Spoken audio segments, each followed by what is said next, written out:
இன்னைக்கு ஃப்ரைடே. இதுக்கு முன்னாடி எவ்வளோ சோம்பலா இருந்தாலும், ஃப்ரைடே வந்துட்டா சுறுசுறுப்பும், ஒரு பாசிட்டிவ் ஃபீலும் தானா வந்துரும். காலையிலேயே பலாசோறு ரைஸ் குக்கர்ல தாளிச்சுட்டு, பிள்ளை தூங்குனதுக்கு அப்புறம் மத்த வேலைய பார்த்தேன். மட்டன் குருமா வச்சிருந்தேன். குருமா வைக்க ஒரு சில டிப்ஸா ஃபாலோ பண்ணா போதும். பெர்ஃபெக்ட்டா செஞ்சிடலாம். நீங்க ரெசிபி கேட்கவே வேணாம். நான் வீடியோ ஷூட் பண்ணிட்டேன். அடுத்த ஷார்ட்ஸ்ல டீட்டெயிலா குடுத்துடுறேன்.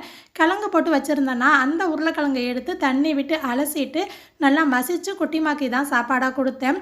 தண்ணி தான் குடிக்க மாட்டேங்கிறான் பாட்டில்ல. ஸ்பூன் போட்டு குடுக்குறது சில நேரம். அதுதான் கஷ்டமா இருக்கும். அர்ஷான் வந்ததுக்கப்புறம் அவன் பார்த்துப்பானா, அதுக்கப்புறம் நிதானமா தொழுதுட்டு ஸ்வீட் பண்ணலாம் அப்படின்னு போயிருந்தேன். எல்லாருக்குமே வீட்ல பாயாசம், ஸ்வீட்னா பிடிக்கும். இந்த பாயாசம் பேர்லாம் தெரியாது. நானா பண்ணுனேன். கொஞ்சமா வெல்லம், 2 ஏலக்காய் தண்ணி விட்டு காய்ச்சிட்டு, இன்னொரு பக்கம் ஒரு கைப்பிடி அளவுக்கு வெள்ளை உளுந்து, 1½ கைப்பிடி பாசிப்பருப்பு. 4லேருந்து 5 பேருக்கு இது கரெக்டாக இருக்கும். 2 தண்ணியில் நல்லா அலசிட்டு 3வது தண்ணியில் கொஞ்ச நேரம் ஊற வச்சா போதும். குக்கரில் ஒரு டேபிள் ஸ்பூன் நெய் சேர்த்துட்டு ஊற வச்சிருந்த பருப்பு 5 நிமிஷம் வதக்கிட்டு 3 பங்கு தண்ணி சேர்த்து ஒரே ஒரு கேரட் துருவி சேர்த்துருக்கேன். 2 விசில் ஹை ஃப்ளேமில் 3 விசில் சிம்மில் வச்சுட்டு ஓப்பன் பண்ணி பார்க்கும்போது உளுந்து வெந்துருந்துச்சுன்னா பருப்பும் சேர்ந்து வெந்திருக்கும். இதை மிக்சியில் போட்டு அரைக்கலாம், இல்லைனா மேஷர் டம்ளர் வச்சு நல்லா மசிச்சு விட்டுட்டு காய்ச்சி வச்சிருந்த வெல்லம் சேர்த்து மிக்ஸ் பண்ணிட்டு கடைசியாக நெய்யில் முந்திரி திராட்சை போட்டு தாளிச்சிட்டு நல்லா இறக்கி ஆறுனதுக்கப்புறம் கொதிப்புலாம் போனதுக்கப்புறம் கொஞ்சமாக தேங்காய் பால் சேர்த்து பார்த்தேன், தெரியல. அதுக்கப்புறம் மீதி தேங்காய் பாலும் சேர்த்து மிக்ஸ் பண்ணிட்டா பாயாசம் ரெடி.